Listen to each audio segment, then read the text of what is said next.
Cordiales saludos a todos de Huacho y el país. Nos encontramos en un capítulo más de su programa Socios de Carrión. En esta ocasión contamos con la presencia del licenciado Paco Maya Silva, bueno, Francisco, como le decimos Paco de cariño.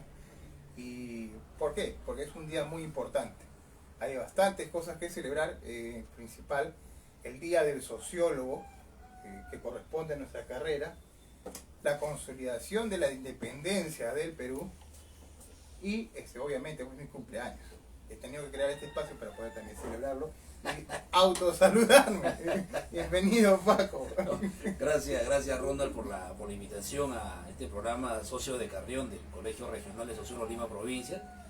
Y como tú muy bien lo dices, hay varias cosas que celebrar hoy día, ¿no? En primer lugar, es un día especial para todos amados en el campo de la sociología. Hoy 9 de diciembre celebramos el Día del Sociólogo. Estamos celebrando también el 32 aniversario de creación del Colegio de Sociólogos del Perú. Estamos celebrando tu cumpleaños, Ronald, así que feliz día. Que pases un día agradable, unión de tus seres más cercanos. Empezaríamos por hacer una breve reseña, ¿no? De por qué, o sea, ya entrando a materia, ¿por qué tenemos que ser sociólogos? Un profesor de teoría sociológica, y obviamente un poco decepcionado a veces de algunos compañeros porque no leían y toda vaina, se sentaban en el piso y decían, bueno, no. El campo de la sociología. En lo particular, lo he dicho ya en varias ocasiones, que estuve muy influenciado por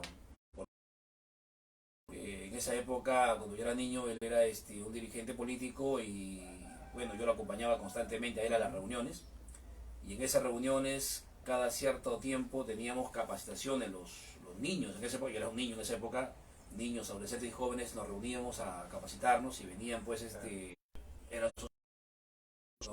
trataban diversos temas concernientes a la realidad nacional, y aparte de ello se dedicaban a la docencia universitaria, así que fue surgiendo pues ese gusto por la sociología y ese gusto también por la docencia universitaria a la vez, ¿no?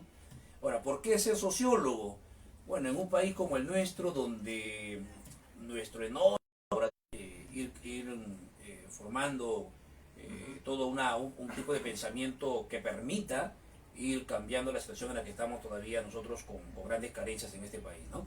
Claro, entonces es por ello que se crea la carrera, la profesión de sociología, ¿no? Haciendo un recuento, una cuestión ya de la cátedra.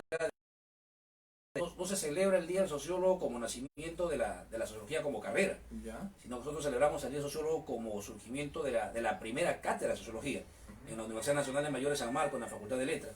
Claro. A partir de entonces, lógicamente ya esto se fue expandiendo en otras universidades. Mucha gente ya se convierte en toda una profesión. En mi época discutíamos sobre si la sociología es una carrera profesional o es una ciencia, ¿no? Ciencia o carrera, decíamos, ¿no? Ciencia o profesión. Era el gran debate que nosotros teníamos en la época de estudiante. Y a ese problema se le dio diferentes respuestas, ¿no? En mi caso generacional, creo que nosotros muy claro cuál es el rol del sociólogo en la sociedad, cuáles son las herramientas del sociólogo como profesional, y ya hoy se ha llenado ese vacío, y por ello que los nuevos jóvenes egresados de nuestras universidades, especialmente de la Universidad Nacional José Faustino Sánchez Carrión, son profesionales que tienen estas herramientas que les permiten desenvolverse como profesionales, valga la redundancia, en mejores condiciones, ¿no? Claro, incluso en un periodo es una antropología urbana, la sociología, y lo otro que es una psicología social. ¿Cuál, si nos precisas también entrando en materia, cuál sería la diferencia, digamos, hasta epistémica, ¿no? en estos tres temas? Primero, a tu primera interrogante, ¿por qué a nosotros los sociólogos muchas veces nos han dado de resentidos sociales, incluso vinculados a un pensamiento más radical, ¿no? De izquierda, en fin, ¿no? Yo creo que mucho tiene que ver también con la forma como se impartió la sociología en sus inicios. Por ello, porque la sociología hay que entender de dos aspectos importantes: el estudio de las estructuras y el estudio de los actores sociales. Entonces, en el estudio de las estructuras hay algunas teorías como el marxismo que nos sirvió muchísimo para entender la dialéctica y el cambio que ocurre en la sociedad, para entender las grandes transformaciones, para entender la sociedad misma como un proceso permanente. Por ello mismo, entrar a a estudiar el tema como los movimientos sociales, ¿no? Claro, La única forma de poder entender no se ello puede era concebir justamente. una construcción de una sociedad sin la construcción de un nuevo individuo, ¿no? Exacto, Se sí. necesita ver esa cuestión subjetiva, sin caer en subjetivismo obviamente, para ver lo que sucede, la dinámica propia, ¿no? Así es. Y lo que comparto, para no cortarte mucho, es de que todo es un proceso de construcción social, ¿no? Cada realidad es, hasta cierto punto, como decía Pepe Mujica, es modificable y podemos darle nuestro valor agregado, y no todo está determinado, no podemos darle una... Sobre el fenómeno, por ejemplo, político, ¿no? Sobre el fenómeno de la delincuencia como anomia Claro. social, pero también estudiar a nivel micro, ¿no? ¿Qué ocurre con los actores sociales, por ejemplo, afectados por la delincuencia en Huacho, de manera más específica, entendiendo la idiosincrasia del huachano, en fin, ¿no? Centramos ya también a un tema, y ahí va a tu segunda pregunta, el tema de la cultura, y donde la antropología y la psicología se convierten en campo del conocimiento que apoyan al desempeño profesional del sociólogo. Es decir, la sociología, la antropología, por ejemplo, que nos ha dejado estudios etnográficos que nos permite justamente como sociólogos entrar en contacto directo con los actores sociales para poder entenderlo de cómo piensan y cómo viven. Y a partir de ello, entender también la forma justamente de construcción mental, entrar al mundo de los imaginarios, donde la psicología social nos ayuda muchísimo. Claro. Justamente eso de la cuestión de la antropología y la etnometodología, la fenomenología, nos permite trabajar mucho con las comunidades, ¿no? Es donde observadores al lado de la comunidad, quienes son los que dictan, digamos, las condiciones que le corresponde a la persona que ha cometido, digamos, una falta, un delito, ¿no? Y tienen el amparo por la ley, o sea, no es que lo que ves por televisión que le dan un chicote es una cuestión, una aberración, sino que es una realidad que ellos manejan. Entonces, y la fiscalía lo tienen parado. El trabajo que he podido realizar, al menos en la parte del... Que es muy importante porque el campo de la sociología en los últimos tiempos se ha diversificado mucho más, ¿no? Tradicionalmente se decía que el sociólogo se dedicaba a tres grandes campos: la sociología urbana. Rocha Brulla mencionaba de que el sociólogo era aquel que se dedicaba a una diversidad mayor de espacios, por ejemplo la investigación, la docencia universitaria, el periodismo también como campo de acción crítico, analítico de lo que acontece en la realidad, ¿no? Y también, en el caso, si habláramos aquí en el Perú, hacer practicar el turismo, pero conociendo, valorando, revalorando muchos elementos propios de nuestra cultura, ¿no? Ahora, para retomar el tema, esto de lo constitucionario, hace unos años tuve la experiencia de trabajar en un proyecto que era financiado por las Naciones Unidas, ¿Ya? y trabajamos un equipo multidisciplinario, abogados y bueno, en mi caso como sociólogo. Y el proyecto consistía en capacitar a los jueces de paz, ¿no? De las zonas altoandinas de la región. ¿Ya? Y justamente de esta experiencia de 2 años, donde trabajábamos sábado y domingo, esa era la enorme ventaja, ¿ya? De lunes a viernes trabajaba aquí en la universidad, piensan cómo sienten su realidad. Y ahí observamos algo que es clarísimo y que muchas veces los textos no nos permiten entender esa realidad, ¿no? Las normas en una sociedad son de 3 tipos: Sí. las normas jurídicas, las normas sociales y las normas morales, ¿no? Sí, Y lo jurídico, las normas, ¿no? Las normas legales, digamos, lo que está escrito, sí, lo que digamos, está, lo tradicional, lo más tradicional, lo comúnmente muchas veces no conocido. funcionan pues en esta realidad. Entonces justamente ahí está el papel de los jueces de paz, que conocen mejor su realidad y aplican justamente el derecho constitucionario, ¿no? Es decir, de acuerdo a sus propias costumbres sociales y morales, sus propias reglas de juego, podríamos decir, ¿no? Entonces, para poder entonces aplicar concretas, por ejemplo, en el caso de la justicia, para apoyar a los jueces de paz, ¿no? De cómo impartir justicia a partir de su propia costumbre, ¿no? Entonces, eso hay que entenderlo, porque en realidad, vuelvo a decir, insisto mucho hoy en este tema, dado que es nuestro aniversario, ese enorme laboratorio llamado sociedad presenta una diversidad enorme. Al poder que comprender cada realidad en su misma dimensión, ¿no?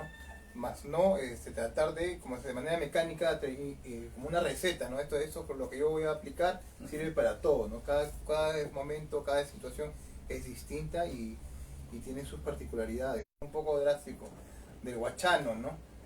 ¿Qué cosa piensa? Ahorita hace una disertación sobre la aborto, ¿no?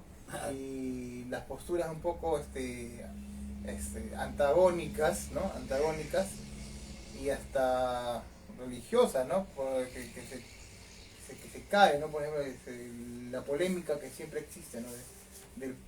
Cuando decimos que el Perú es un país que tiene una diversidad cultural, lo cual lo convierte en un país pluricultural, multicultural, lo cual también conceptualmente hay diferencias entre, que la aspiración es llegar a la interculturalidad, es decir, donde los peruanos reconocemos las diferencias culturales que existen, pero a la vez respetamos los derechos de todos, ¿no? ¿Tú crees que se pueda dar ese paradigma de Stuart Hall? Yo creo que en toda sociedad siempre necesitamos vivir una sociedad con equidad y con justicia, claro, ¿no? Entonces creo que eso es posible. No hablemos de una sociedad igualitaria en términos que están cuestionados por algunos, dadas las experiencias históricas, ¿no? Sí, claro. Pero sí es importante ir construyendo espacios de equidad, y creo que en eso nosotros los sociólogos tenemos mucho que aportar, como conocimiento de la diversidad de la cultura peruana, ¿no? Ahora, hoy que celebramos, por ejemplo, nosotros nuestro bicentenario, ¿no? Y hablamos pues de realidad, claro, cómo lo entendemos para poder entender particularidades concretas, ¿no? Y entonces, partiendo de ello, aceptemos que somos una sociedad multicultural, pluricultural, pero a la vez también en este bicentenario todavía no hemos superado autores. Edward Said, por ejemplo, lo conoce esto como la poscolonialidad. Es decir, hemos logrado la independencia política, relativamente a la independencia económica, relativamente, es un tema de debate, pero lo que no podemos negar es que mentalmente todavía seguimos siendo colonia, ¿no? Entonces, claro, coloniales. Optamos por preferir lo foráneo, lo extranjero, ¿no? Y rechazar. Entonces, eso sí es cuestionable, y en eso tenemos también que trabajar muchísimo nosotros como parte de la carrera de las ciencias sociales, ¿no? ¿Tú crees que digamos, la relación de la forma como piensan, digamos, los huachanos, la provincia de Huauri, en general la región, corresponde a una situación racista entre nosotros mismos, ¿no? Sí. Yo creo que la mirada marxista para entender la realidad es muy limitada, y recrear con muchas teorías para entender lo que ocurre con nuestra sociedad, y específicamente con la realidad huachana en este caso, ¿no? Porque si nosotros nos limitamos a ese viejo esquema de estructura, superestructura y la relación que existe entre ambos, nos vamos a encontrar con un enorme muro que no nos permite avanzar para entender, por ejemplo, la influencia de un mundo global. Cercanía también a Lima, la capital. Yo siempre he dicho que la cultura citadina, la cultura de la ciudad, tiende a estar muy influenciada por el mundo, por los elementos culturales en este, ¿no? Y entonces eso nos ha permitido fortalecer, desgraciadamente, elementos foráneos y dejar de lado muchos elementos propios nuestros, elementos culturales que corresponden a nuestras raíces históricas, y de ahí pues actitudes como por ejemplo el choleo en cadena, ¿no? Tienen una enorme importancia, ¿no? Y en eso nuevamente el marxismo nos queda corto, ¿no? Porque el marxismo le pone mucha determinancia a lo económico, el marxismo cultural que es importante, lógicamente, ¿no? Claro, el caso Gramsci, por ejemplo, aportó muchísimo en este campo para entender el tema de la cultura, pero también, y yo siempre digo, no hay que decir que fulano es una teoría, desde el mismo padre de la sociología, Augusto Comte, ¿no? Para poder entender, por ejemplo, el tema mismo de la evolución de la sociedad, ¿no? Para entender los momentos que marca una sociedad como una sociedad dinámica y una sociedad estática, momentos de cual la coyuntura se presenta, digamos, en una situación en la cual podemos hacer un análisis concreto de la coyuntura en ese momento como una fotografía, pero hay momentos que se presenta como una película de doble cambio.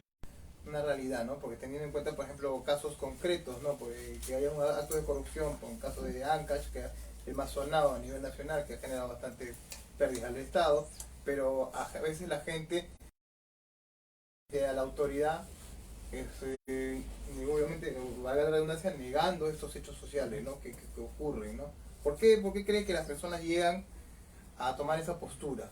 No, es que hay que entender también de que el individuo es un ser muy complejo, es muy complejo, y nosotros por la carrera sabemos de un distanciamiento físico, ¿no? Claro, porque la interacción social no termina. Lo que decía Castel, ¿no? Claro, es más, cuando y esto quiero un poco para los que están viendo este programa, que les quede claro, cuando nosotros afirmamos sociología estudia la sociedad, Ujú. los sociólogos no entendemos a la sociedad como un conjunto de individuos. Si nosotros vamos a un diccionario, el diccionario dice sociedad, dícese de conjunto de individuos, ¿no? La sumatoria de individuos. Nosotros muy bien, a eso le agregamos algo más, y en eso tiene mucho que ver Max Weber, ¿no? Un conjunto de individuos sí, pero en cuanto interactúan. Desgraciadamente, muchas veces nuestros medios de comunicación del Perú han jugado pues un rol sincero, ¿no? Entonces, no nos presentan la realidad de manera objetiva, tienen no son veraces en lo que transmiten, obedecen a ciertos intereses, y eso va construyendo también conciencia de la población, pues, pero conciencia distorsionada. Claro, pero ¿no? por ejemplo, Jürgen Haber mencionaba bastante esto y también Alfred Schultz, que esta dinámica que se mantenga, ¿no? Entonces, dicho eso, me parece que sí romper eso es bastante complicado. A mí me parece incluso, y así una crítica a lo de Weber, que lo ve muy estático. La dinámica no es tan ah, acorde a los movimientos, ¿no? En el sentido de que ya está muy bien, las cosas van a ser así y son leyes, ¿no? Son leyes, lo que se llaman teológicamente, ¿no? No sé cómo tú ves esa parte. No, mira, las instituciones tienen que adecuarse a esa dinámica de la sociedad. Por eso mismo cuando se habla el tema de la iglesia, hay que pensar en un nuevo contexto, la iglesia tiene que adecuarse al nuevo, de mantenerse en función a ese contexto del pasado, ¿no? Histórico que todos conocemos. Que sucede después de Constantino, ¿no? Que claro, la iglesia se adecua para el contexto político de poder mantener sus relaciones y sus condiciones de poder, ¿no? Porque de lo contrario no subsistiría hasta el día de hoy. Claro, justamente a eso quería llegar, ¿no? ¿Por qué las instituciones, los medios a través, o los mecanismos que utiliza la población para poder informarse? No, por ejemplo, en el tema político, ¿qué hemos visto en la última coyuntura electoral? ¿Qué hemos visto? Básicamente a través de dos medios. No sé si coincide conmigo. Pero mira, las redes sociales es el principal medio de información de la población, ¿no? Y a través de las redes sociales nunca te leen una publicación seria, ¿no? Se informan a través de dos cosas e incluso lo comparten, ¿no? Los memes y los TikTok, los videos cortos, ¿no? Te comenta, pero tú publicas un meme o un pequeño video de TikTok, hace chacota, hace burla de algún candidato o de alguna propuesta y recibe 100 comentarios, ¿no? Mil me gusta por ahí, qué sé yo. Entonces, eso cómo lo cambiamos, ¿no? O sea, ¿dónde está el rol, por ejemplo, de los medios de comunicación para transformar ese tipo de pensamiento de la gente? ¿No? ¿Cómo civilizamos las redes sociales? Se transmite un mensaje y se difunde y la gente sale a las calles y se mueve ahí, y es un tema también de reflexión para nosotros los sociólogos. Pero, ¿cuál es el mensaje? Simplemente el mensaje es corto, ¿no? Estamos contra algo y punto. Y Alain Touré, un sociólogo francés, decía bien claro de que para que exista un movimiento social tiene que haber como mínimo 3 elementos claros. El tema de la identidad. O sea, ¿cuál es mi reclamo? ¿No? Claro. 2, oposición. ¿Contra quién lucho? ¿A quién le reclamo? ¿No? ¿Al Estado? ¿A quién? ¿A la municipalidad? ¿A quién? ¿Contra quién me voy a movilizar? Y tercero, la totalidad, el contexto, la coyuntura, el momento, o sea, la lucha. Entonces, esto, por ejemplo, no se ve pues en los movimientos con propuestas claras, con conciencia de lo que está buscando, Así es. con propuestas. No, eso falta, ¿no? Claro. O sea, eso no existe. Dentro de eso de la lectura, en todo caso, también se adiciona, digamos, esta figura política de los nuevos actores sociales y políticos correspondientes a su organización, que deseaba militar, deseaba organizarse, y correspondería a lo que tú me estás mencionando de la Inturen, ¿no? Así Que es. tendría puesto un programa ideológico, institucional, pero ellos dicen no.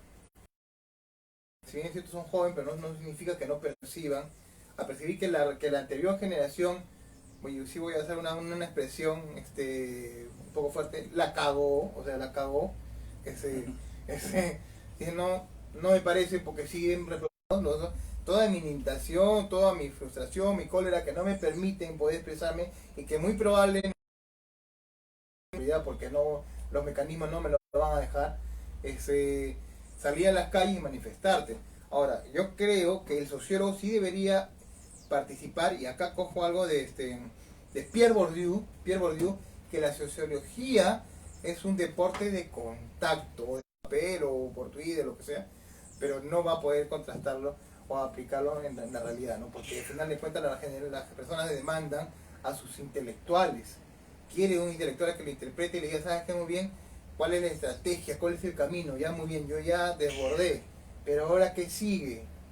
¿Cuál es mi...? Porque tú puedes sacar a una autoridad, pero de pronto el que o es peor, entonces no te permite avisorar un horizonte ideal, un paraíso, ¿no?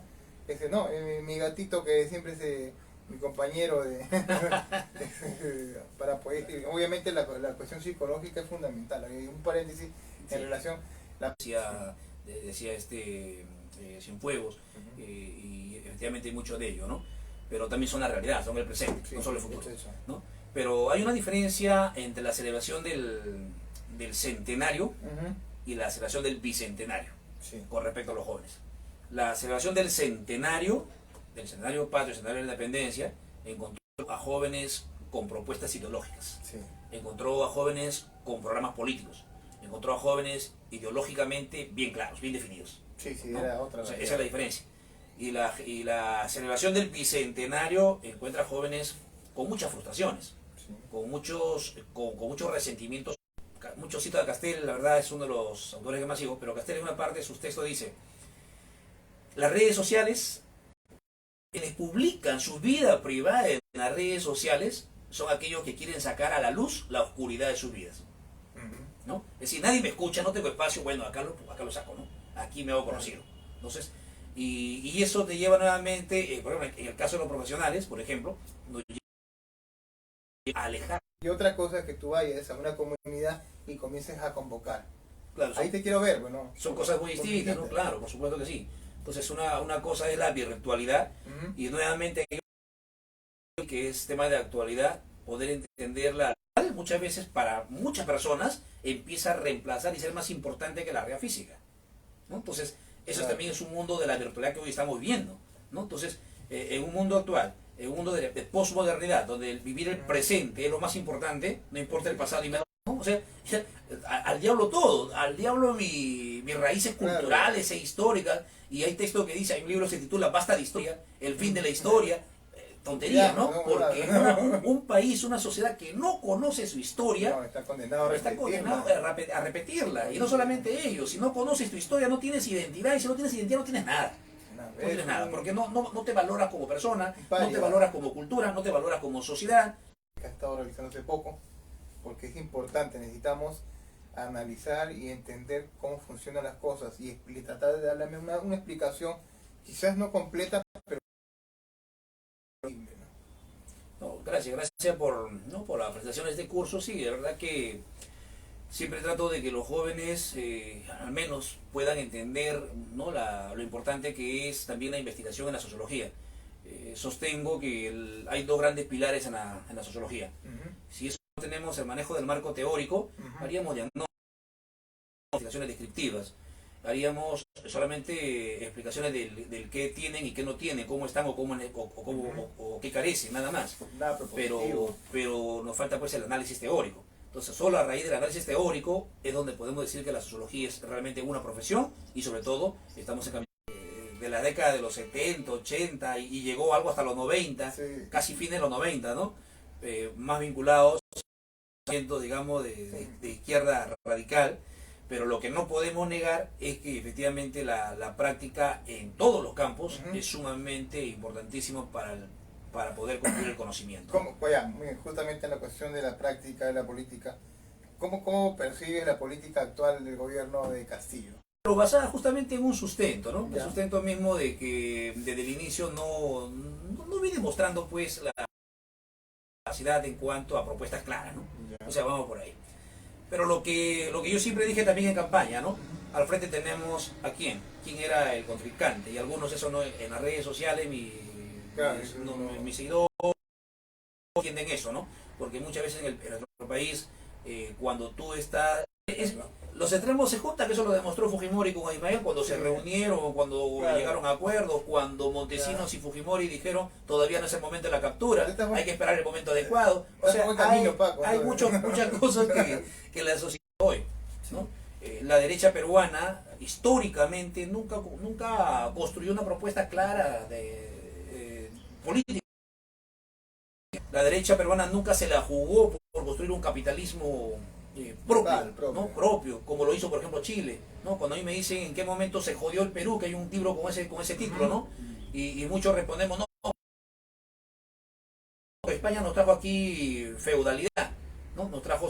También no nos quedemos en eso, pues, porque Alemania, Japón quedaron destrozados después de las guerras mundiales y salieron adelante.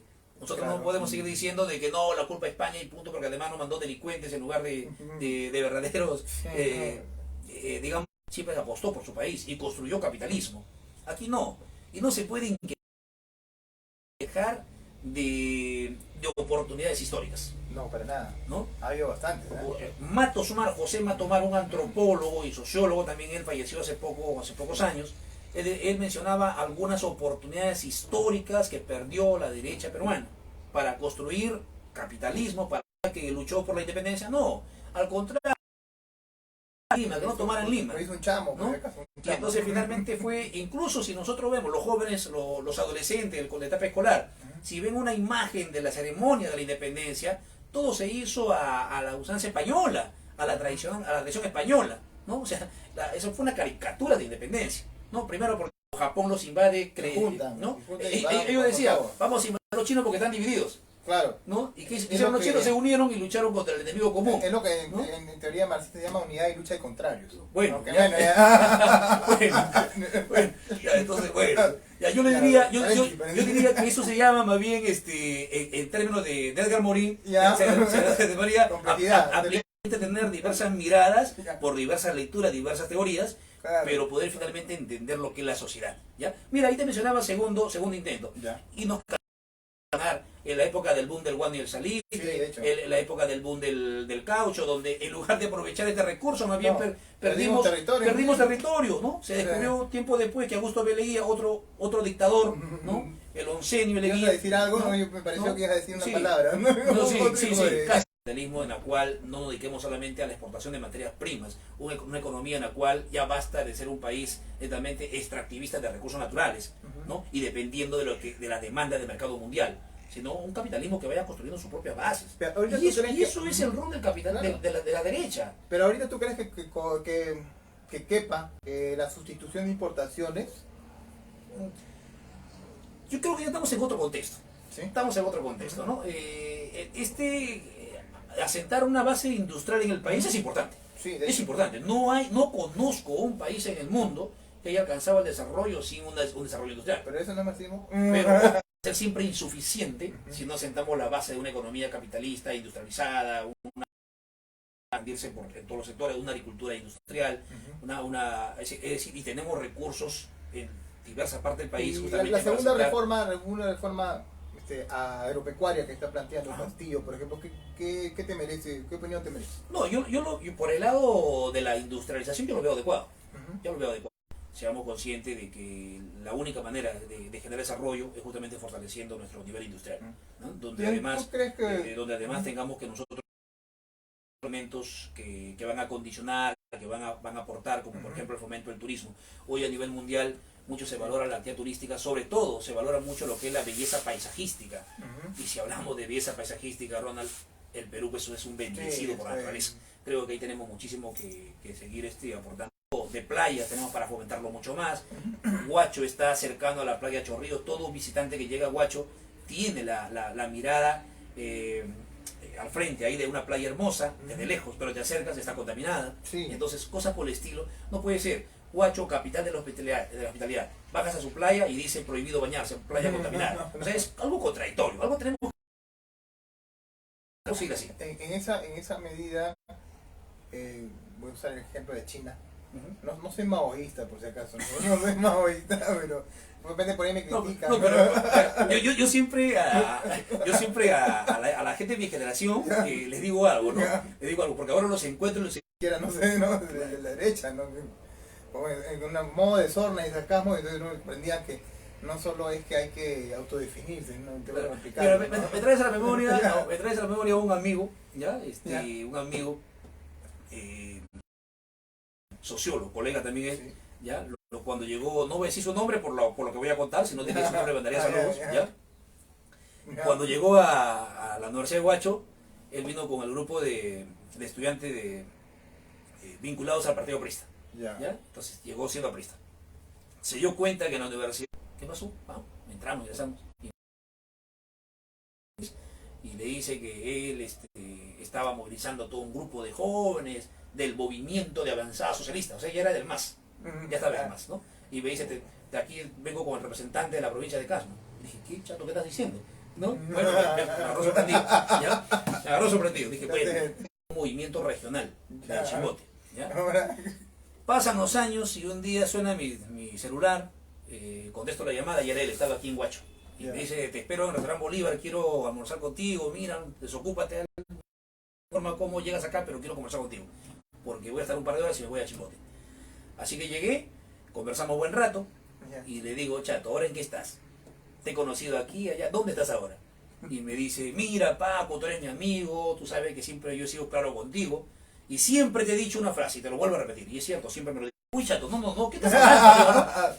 El hombre ya era pro-chino ahora, pero pro-chino Fujimori. Ya me hiciste acordar, o sea, populista. Populista, ¿cierto? La derecha nació así. Nació así.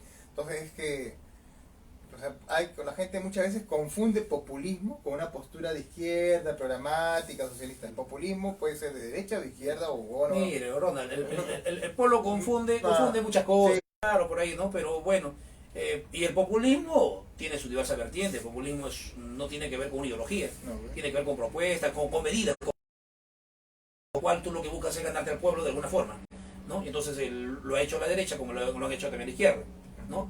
Y de alguna forma lo aplicó Velasco, pero lo aplicó también Alan, y lo aplicó Fujimori, ¿no? Entonces son para ver simplemente tres claro, justamente quería tocar eso. ¿Ya? Y en eso sí hemos... ¿Ya? Es más, nunca en mi vida vi en los medios de comunicación hacer un análisis de los primeros 10 días de gobierno, de los primeros 20 días de gobierno, siempre fue los 100 días de gobierno. Sí, pues. ¿Ya? Al día siguiente no me al día siguiente, yo creo que no, o sea, Liceo que venía del APRA, no lo sé, pero le dijo tiene 100 días y demuéstrame que trabaja por el pueblo, ¿no? Y después empezamos a... No, pero ahora García le devolvió el favor. No, claro, luego, ¿no? Eso es otra historia. Pero lo que yo quería llegar es cómo hasta esos movimientos terroristas le dieron licencia a un gobierno. Este gobierno no lo tuvo de nadie. Claro, no lo tuvo de nadie. ¿Sabes que ahí podríamos agregarle de que capaz estoy abusando del análisis? Alan García, Víctor Polay Campos, mismo Carlos Roca Cáceres, muy bueno, ya los envía a todos ellos. Y cuando viene los años 80, antes de los 80, incluso para la constituyente del 79, creo, sí. ¿No? Entonces algunos de ellos retornan ya. Uno de los primeros que retorna es Alan García, lo va promoviendo a Alan, pero hay uno que perdieron contacto, pues dice la historia. No sabían nada, y era Víctor Polay Campos, ¿no? Él no sabía nada. Y de él se llegan a enterar recién en el año 85, si no me falla la memoria, cuando el APRA gana las elecciones por primera vez, Alan llega a la presidencia por primera vez, porque tiene dos gobiernos, y aparece en escena un personaje en la selva peruana. El MRTA congregaba muchas tendencias, ¿no? Por ejemplo, el movimiento que surge con Luis de la Puente Uceda, sí. Que además también fue un exaprista, ¿no?